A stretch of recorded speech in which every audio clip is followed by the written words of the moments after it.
listen your body. Escucha tu cuerpo y si ves que hay algo que no está bien, no vuelvas a repetir entrenamiento. Antiguamente se decía, no, si te duele un músculo, al cabo de 2 días vuelve a entrenar, que eso lo va a ayudar a recuperar. Mentira.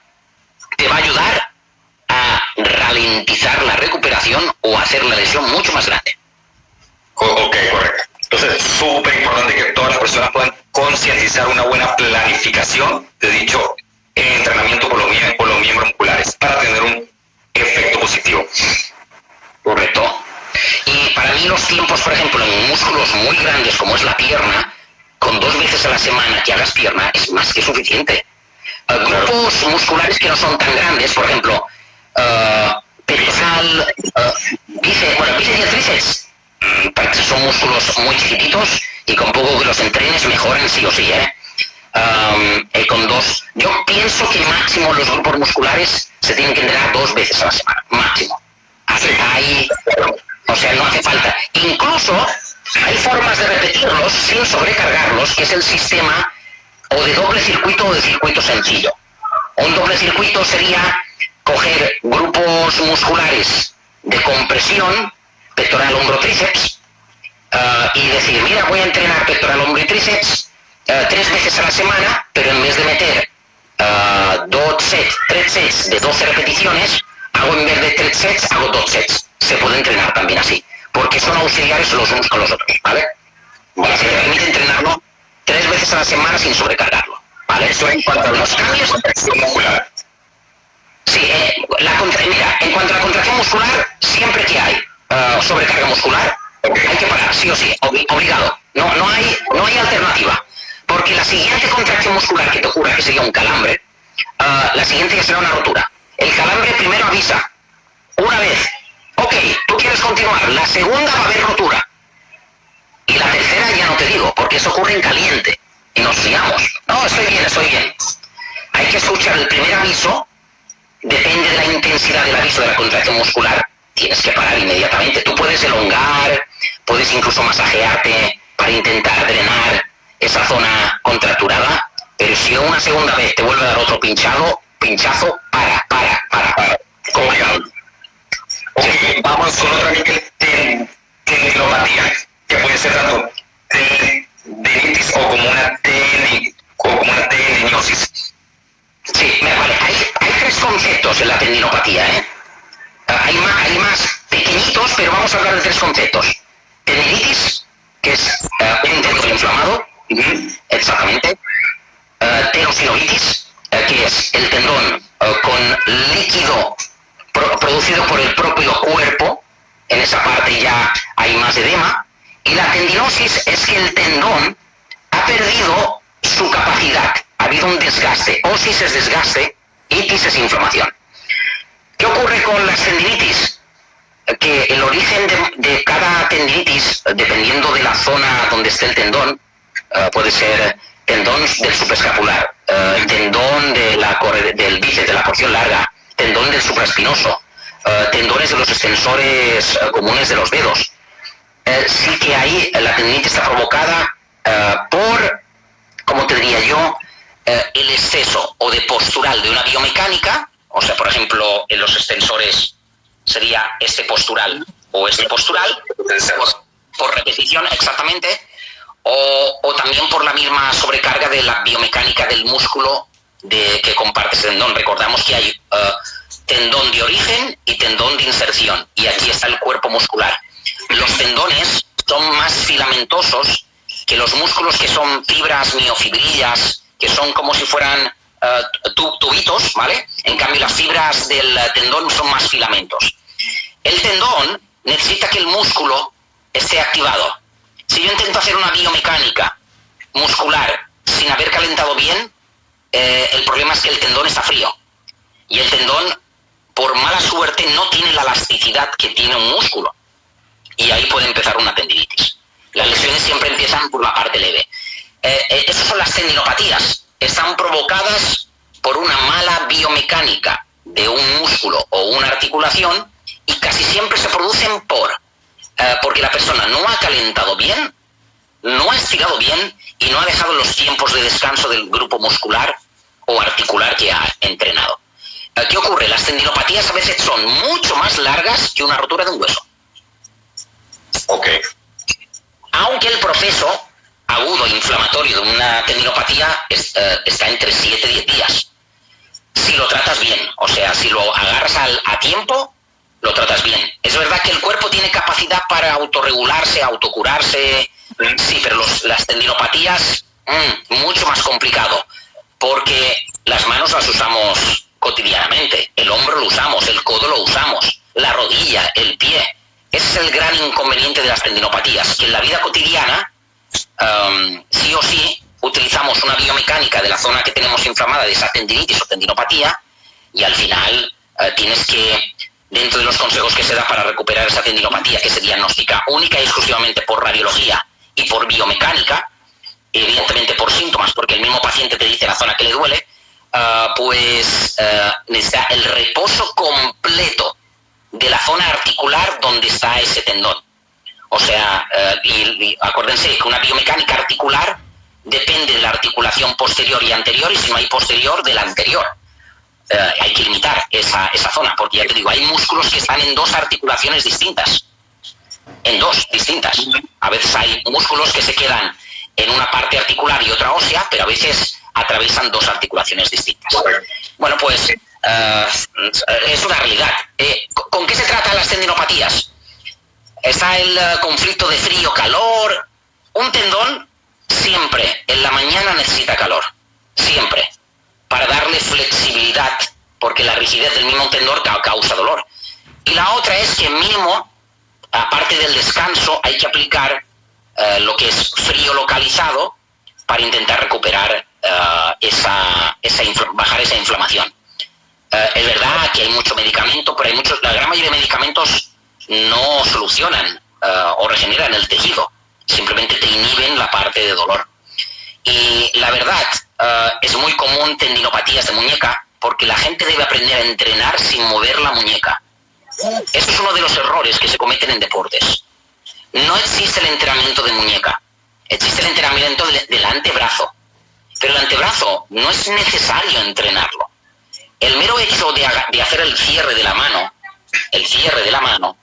y tú hacer un remo, tú ya estás trabajando el antebrazo sin tener que mover la muñeca. El mero hecho de agarrar, el agarre te hace mejorar extensores de muñeca, flexores de muñeca, musculatura completa de la zona del antebrazo. Es un músculo auxiliar, no hace falta entrenarlo, a no ser que tú estés haciendo un deporte donde realmente tengas que demostrar que tienes que desarrollar más el antebrazo, pero no se necesita. Pero hay deportes, sin mencionarlos, que utilizan técnicas de flexo-extensión de muñeca con carga. Powerlifting, por ejemplo, pull-ups rotados, pechadas, planchas, lagartijas, muchos ejercicios calisténicos donde tú ves flexo-extensión de muñecas. Y eso es un gran error. La muñeca se tiene que mantener, cuando haces el ejercicio, se debe mantener firme. No puedes hacer ni esto, ni puedes hacer esto con carga de tu propio cuerpo. Ni puedes hacer biomecánicas, esto tampoco se puede hacer. Estoy hablando de ejercicios con carga. Para las personas que trabajan con muchas barras, que hacen ya diferentes patrones, que por coger mucho peso desvían de esas muñecas, y ahí viene una lesión. Hay muchas lesiones de sobrecarga. Hay un factor que hay que tener en cuenta, que las barras son rígidas, ya sean en kilos. Hay la barra olímpica, que en kilos son 20 kilos, la barra más cortita, que son 12, hay barras de 8, hay barras que ya llevan los discos incorporados, que son las que se utilizan para bíceps y para tríceps, pero la gente debe saber algo. La barra es rígida, no es flexible. ¿Qué quiere decir eso? Que cuando yo agarro una barra, esa rigidez se me transmite a todas las articulaciones, muñeca, codo, hombro, y evidentemente espalda. Que si yo entreno con una barra, yo no puedo garantizar que el brazo izquierdo o el brazo derecho esté trabajando en la misma línea para mantener esa estabilidad de la barra. Siempre la barra va a declinar hacia un lado o hacia otro. ¿Quién es el que se encarga de... Exacto, ¿quién es el que se encarga de equilibrar esa barra? La parte de ligamentos y la parte de tendones. Por eso las barras en entrenamiento, ya sea de musculación, fitness, clases de body X, las barras, si se utilizan mal, acaban dando muchas lesiones de tendinopatías. Yo he sido un conocido de entrenar muchos años con barras, y la curiosidad, cuando quito las barras del entrenamiento, ya no volví a tener ningún tipo de lesión, ni articular, ni tendinosa, ni ligamentosa. Es la experiencia de entrenar muchos años con eso. Y mira, yo vengo del mundo más heavy, donde era el nivel de competencia, y la verdad es que siempre entrenábamos con muñequeras, con cremitas, yo he entrenado con dolor, pero es igual, yo soy un guerrillero, a entrenar con dolor hasta que me caiga la lágrima. Y al final te das cuenta que eso te quita capacidad, te quita rendimiento, te da frustración, porque eso es otro de los conceptos, que si tú no dejas el tiempo para recuperar X lesión, entras en una frustración total, porque el deportista lo hace no solamente por estar bien físicamente, sino porque a nivel emocional es muy importante. El funcional de toda lesión es muy fuerte, cómo le pega a dicha persona, porque él tiene que parar algo que tanto le gusta, entonces tiene un impacto. Exactamente. O sea que, bueno, ese es el concepto de la tendinopatía, o sea, en general. Pero siempre no se puede tratar un tendón si no hay un diagnóstico. ¿Y con qué se trata un tendón? Se puede tratar desde diatermia, si el tendón lleva mucho tiempo lesionado y está calcificado, ondas de choque sin dolor, y ambos tratamientos, tanto el de diatermia como el de ondas de choque sin dolor, hay que añadir siempre la crioterapia. Nosotros en Sport Medicine tenemos ondas de choque sin dolor para tendinitis calcificantes, diatermia, que es calor endógeno para recuperar lesiones desde dentro hacia afuera, y la crioterapia menos 60 grados bajo cero. Pero no es lo mismo un calor que yo pueda aplicar con paños calientes, no tiene nada que ver, o un frío que yo pueda aplicar con cubitos de hielo o con un gel que yo haya congelado, porque lo máximo que vas a conseguir son 5 grados bajo cero, no vas a conseguir más. Y la temperatura caliente, el calor de fuera hacia adentro, para que llegue a los tejidos profundos, tú tienes que estar 1 hora con calor. ¿Entendiste? Por eso la patología a día de hoy es muy importante, ¿de acuerdo? Claro. ¿Qué patologías? Dime una patología que quieras que comentemos. Pasando para otro punto, otra lesión, bursitis, que es otra común. Ok, vale, os explico lo que es una bursa, Hay zonas estratégicas del cuerpo donde un tendón no puede rozar con otro tendón, o un tendón no puede rozar con una zona ósea, o un perfil óseo, una parte perióstica. Las bursas tienen la función de evitar esa fricción entre otros tendones, exactamente, y casi siempre están muy cerca de zonas articulares. Por ejemplo, en el hombro, debajo del acromión, tengo la bursa subacromial y aquí tengo la subdeltoidea. Son 2 bursas que influyen en la biomecánica de la elevación del hombro para que deltoides y supraespinoso no se rocen y el deltoides no roce con el mismo húmero, ¿vale? Correcto. ¿Qué ocurre con las bursas? Las bursas, cuando hay una bursitis, es un agrandamiento de la bursa. Ya puede ser por exceso de secreción de líquido sinovial, porque hay líquido sinovial, y la bursitis tiene un proceso que, cuando la bursitis tiene una piel muy fina, o sea, es muy finito, muy fácil de romper. ¿Qué ocurre? Si yo comprimo una zona articular y hago un gesto rotatorio con demasiada carga o con demasiada compresión, puede ocurrir que por repetición o por carga esa bursa se pellizque y empiece un proceso inflamatorio que automáticamente da una articulación congelada. ¿Qué es una articulación congelada? Oye, mira, me he hecho daño en el hombro, no sé qué me pasa, no puedo levantar el hombro. Y te da un dolor corrido. La bursa siempre da dolor corrido. El proceso de inflamación aguda de una bursitis son 7 días. A partir del 7º día, 8º día, normalmente ya te devuelve la movilidad. Pero hay que ir con mucho cuidado, porque la bursa, si está ya delicada y pellizcada, puede volver a hacer su apertura, su inflamación y su secreción de líquido. Pues esas son las bursitis. Hay bursas en rodillas, en cadera, en hombros, hay muchas zonas articulares donde hay bursas, y estas también se tienen que diagnosticar sí o sí con sonografía, no queda de otra. Sonografía, ok. Tratamiento, siempre frío localizado. Siempre. Y medicación específica para eso. Y inmovilización de la zona articular donde está la bursitis. Y se recupera rápido, ¿eh? ¿Cuántos días, cuántas semanas con un buen tratamiento? Una semana, máximo 10 días. Siempre y cuando el paciente siga todo, ¿eh? Inmovilización articular, medicación y aplicación de crioterapia varias veces al día. ¿Cuántas veces tú ya recomiendas por un día, 3 veces al día poder aplicar? 4 veces. Sí, las tandas de frío nunca deben superar los 10-15 minutos. Hay gente que te dice que sí. Mi concepto es que no. 10-15 minutos es suficiente. 3-4 veces ya ahí por día va bien, por una bursitis. Dejando los espacios de 1 hora, exacto.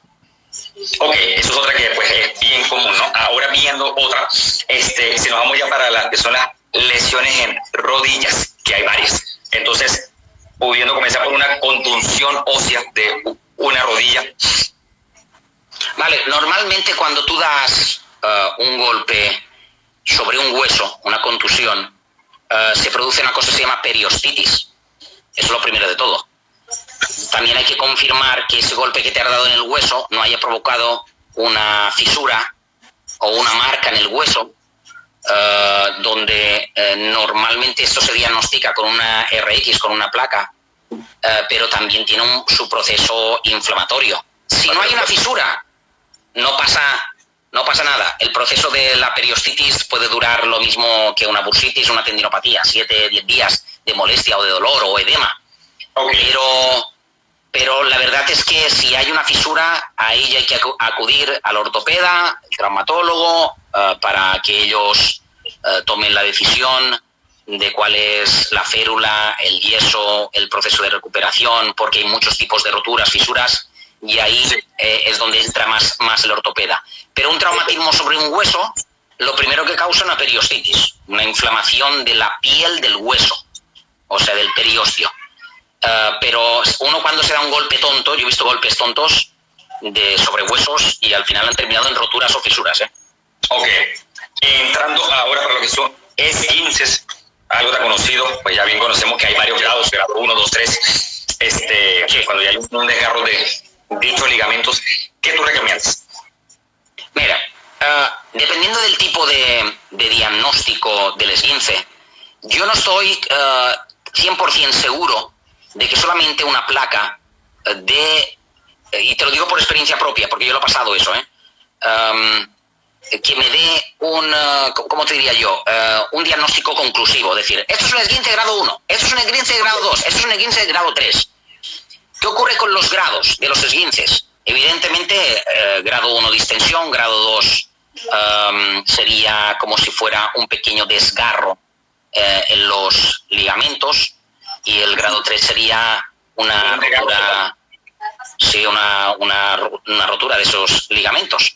¿Qué ocurre con eso? Que yo me he encontrado esguinces diagnosticados como esguinces con placa solamente. ¿Qué ocurre? Los primeros días que hay un esguince hay un edema muy grande, muy grande, pero es un edema biológico del mismo cuerpo para crear esa inflamación y intentar que el cuerpo no mueva esa articulación, donde los ligamentos colaterales, externos o internos, no hayan afectado. ¿Qué pasa? La placa te da una información, pero no puedes hacer un diagnóstico absoluto, aunque hay ortopedas que lo tienen muy claro, ¿eh? Pero ojo, yo he pasado por ortopedas muy buenos y 2 veces conmigo cometieron 2 errores, que fue no hacer una resonancia magnética o hacer una sonografía y ver que tenía realmente unos ligamentos, el peroneo astragalino anterior, que es uno de los ligamentos importantes en la parte del tobillo, la parte colateral externa, roto. Y enterarme después del mes de haberme sido inmovilizado, porque después de 3 meses de recuperación yo seguía cojeando y después se confirmó la lesión. Por favor, placa y sonografía, o placa y resonancia. Vamos a ser serios y profesionales. Hay que ver todos los tejidos cómo están, porque un ligamento roto puede limitar la vida del deportista por mucho tiempo. Por eso los esguinces, lo mismo, ortopeda. El ortopeda se va a encargar de diagnosticar. Si no estáis seguros del diagnóstico, pedid una segunda prueba tipo resonancia o sonografía de la parte para confirmar que el tejido blando, porque te dicen, no, si tú puedes apoyar el pie es grado 1, y como mucho un grado 2. El proceso de hematoso es muy importante. La inmovilización, yo no soy partidario del yeso, soy partidario de la férula, porque el yeso, que es muy arcaico, aunque muy útil, te va a limitar la zona articular porque lo que quieren es que tú no muevas la articulación. Pero a veces, dentro de los primeros días de la fase aguda, a veces hay inflamaciones muy importantes. Y hay que dejar respirar un poquito. Sí, eso es una férula. Porque sí. Es fisiológico, ¿no? Que muchas personas, claro, pero es bueno que se dejen. Sí, ¿y qué ocurre? Que si colocas una férula, donde hay botas, donde hay férulas que son medio yeso con medio vendaje, lo veo más correcto que colocar el típico yeso, muy arcaico, muy primitivo, donde ahora mismo hay técnicas muy... Y en el momento que la inflamación ha bajado, si no hay nada de afectación ósea, empezar a movilizar el pie de forma pasiva, sin carga, para estimular circulación de retorno, para evitar que ese edema se quede estancado ahí y te provoque otro tipo de problema, que es un problema de circulación de retorno. Pero hay que ser realistas. Las pruebas radiológicas, primero placa y al cabo de los 3 días, y en la fase aguda aplicar algo de medicación para ayudar a bajar ese edema. Después se hace la prueba de sonografía o de resonancia magnética para asegurarnos que no haya un tejido importante roto, o que simplemente el mismo edema tape la inflamación, otra segunda lesión o tercera lesión. Ok, y en otro caso, cuando ya es una full rotura, cuando se rote ya totalmente, ya los medios son con cirugía. Correcto, ya cirugía. Cirugía. Ok. Cirugía, o que el mismo deportista decida, oye, mira, tengo este ligamento roto, pero me quedan 3 más. ¿Me opero o no me opero? Los profesionales se suelen operar, pero ¿quién te va a garantizar que el resultado de la operación, donde tendrán que buscar un tendón en otro lugar, ya sea de tibial anterior, o ya sea de otro lugar del cuerpo, donde el ortopeda decida buscar ese ligamento? Pues la verdad es que eso ya es decisión de cada profesional, de cada ortopeda, porque las cirugías yo ahí no entro. Okay. Pero hay manos para cualquier cosa. Hay que buscar siempre ortopedas especializados justamente en la zona que tú tienes afectada. En la zona que va. Muy bien, Miguel. Yéndonos para la zona de la espalda, un típico lumbago, dolor en la parte baja. Bueno, la espalda tiene un gran inconveniente, que es que en el mundo no hay ninguna espalda igual. Okay. Ninguna. O sea, la columna, la espalda es la base del cuerpo, donde tenemos prácticamente la gran mayoría de movilidad.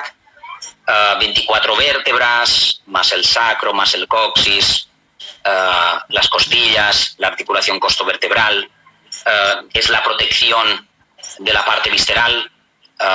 Tenemos la separación a través del diafragma para proteger pulmones, corazón. Después la parte del paquete visceral debajo del diafragma, estómago, páncreas, bazo, riñones, intestinos. Y por eso es muy importante la espalda, por el tema del paquete visceral, incluido la parte pélvica, porque acuérdense que la parte posterior de la pelvis es el sacro. Pero yo a día de hoy no me he encontrado en una espalda igual, ni en morfología, o sea, las 3 curvitas que tenemos, lordosis lumbar, lifosis dorsal y lordosis cervical. Pero yo me encuentro espaldas rectificadas, sacro posteriorizado, rectificaciones lumbosacras, escoliosis, que es la misma columna, en vez de ser recta, tiene una convexidad, la longitud de esa espalda, la musculatura de esa espalda, la amplitud, cosas que genéticamente las heredamos de papá y de mamá, pero en cada persona es única. ¿Qué quiere decir? Lumbagos, que es dolor en la zona lumbar. Por mi experiencia, en un porcentaje muy alto, lo condiciona lo que es la morfología de la zona lumbosacra, lo primero de todo, ¿eh? Okay. Segundo factor está en cómo uso yo esa zona lumbosacra. Y tercer factor, ¿cuál es el músculo más importante que se lesiona en la zona lumbar? El psoas ilíaco. El psoas ilíaco es un músculo flexor de pelvis, nace en la dorsal número 12, cuerpo vertebral, y tiene orígenes. El músculo tiene varios orígenes, de 12, L1, L2, L3, L4, L5, pasa por dentro de la fosa ilíaca y llega a la parte del trocánter. Para que ustedes entiendan, esta parte de aquí sería la parte de cadera, el fémur. Aquí hay como una prominencia, esto se llama el trocánter externo, y esto es el trocánter interno. Pues el psoas ilíaco atraviesa toda la pelvis y llega aquí. ¿Qué quiere decir? Condiciona la zona lumbar, la zona pélvica y la zona de movilidad de pierna. Por eso es un músculo flexor de pelvis y de pierna al mismo tiempo.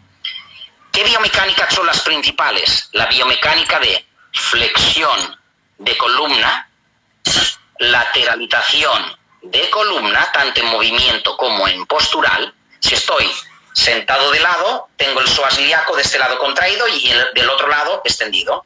Si estoy flexionado hacia adelante, tengo los dos psoas ilíacos contraídos.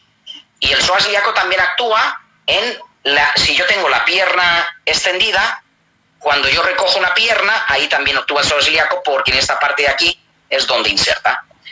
¿Qué ocurre con la gran mayoría de lumbalgias? Que suelen ser por exceso de uso o por exceso de posturales del psoas ilíaco. Pero también está el factor, sin descartarlo, que es el fisiológico, donde personas que tienen hiperlordosis lumbar o rectificación lumbar y hacen planchas o ejercicios de hiperextensión lumbar, se les sobrecarga enseguida la zona lumbar y piensan que tienen una patología, ¿de acuerdo? Okay. En mujeres, lumbago por el proceso del periodo, por la inflamación del útero. El útero está sujetado por unos ligamentos que se llaman sacrouterinos.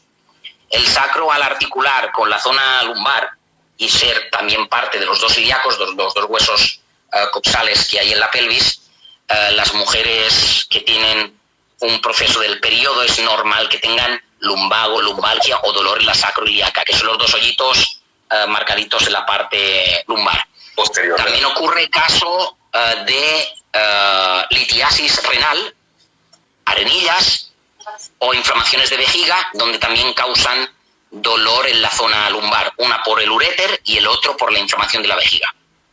O sea, ocurre, sí. Muchas pueden tratar Claro, yo he encontrado casos de lumbago donde mi especialidad de osteopatía me permite hacer el diagnóstico visceral tanto de un útero como de una vejiga, como de un riñón, donde yo con unas pruebas funcionales puedo saber si el paciente califica para tratamiento o califica para derivarlo a medicina interna o de emergencias para que lo traten por esa patología visceral. O sea que tenéis que saber que a veces hay patologías viscerales, útero, vejiga, uréter, riñones, que pueden dar dolores irradiados en zona lumbar. Ok. ¿Tratamiento para dicho proceso? Vale, los tratamientos cuando hay procesos viscerales, hay que ir a medicina interna, medicina de emergencias, ahí ellos te dirán el procedimiento.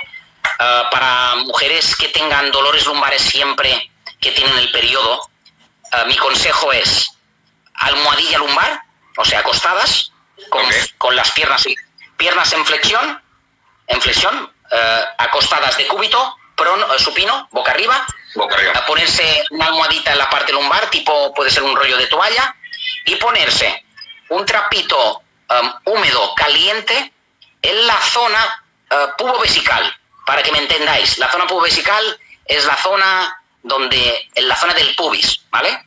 En esa zona de ahí se pone una toallita bien calentita, eso para las mujeres que tienen ese problema de dolor. Porque ¿qué hace eso? Eso, la almohada alivia el espacio sacroiliaco, descarga la zona lumbar, la flexión de piernas siempre descarga la zona lumbar, y el pañito caliente es para conseguir que el fluido sanguíneo de esa inflamación del útero también no se quede estancado, sino que vaya activando su circulación. En los otros casos, Si se diagnostica una inflamación de psoas ilíaco, que hay unas pruebas específicas para diagnosticar el psoas ilíaco sin pasar por radiología, el tratamiento es normalización de tejidos blandos con estiramientos miotensivos. El tratamiento de tejido blando se puede hacer de forma manual, siempre y cuando no se utilicen técnicas agresivas, respetando la fase aguda del dolor. Y cuando el paciente tiene una fase aguda de lumbago, nunca hay que hacer tratamiento. Se manda al paciente a medicina interna o de emergencias, porque la prioridad es bajar la inflamación, bajar el dolor. Si haces un tratamiento